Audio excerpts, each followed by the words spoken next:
Շատ կարևոր են քարոզչական հարթակները, քննարկումների հարթակները, կրթական ծրագրերի նկատմամբ վերահսկողությունը, այլընտրանքային մշակույթի ստեղծումը, արմատական շարժումների հովանավորությունը։ Հայաստանում մենք տեսնում ենք մի հայեցակարգ, որը գործող իշխանությունը ներկայացրել ազգային ժողով քննարկման համար եւ որը ենթադրվում է պետք է ազգային ժողովը ընդունի, որը կոչվում է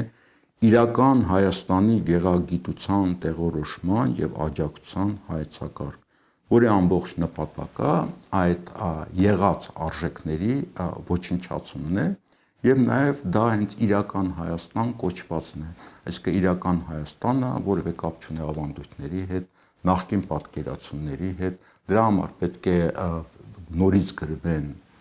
իրական Հայաստանի պատմությունը, որտեղ պատմական Հայաստան չպետք է լինի, որտեղ ավանդույթներ չպետք է լինեն, որտեղ բոլոր ազգային կոդերը պետք է ոչնչացվեն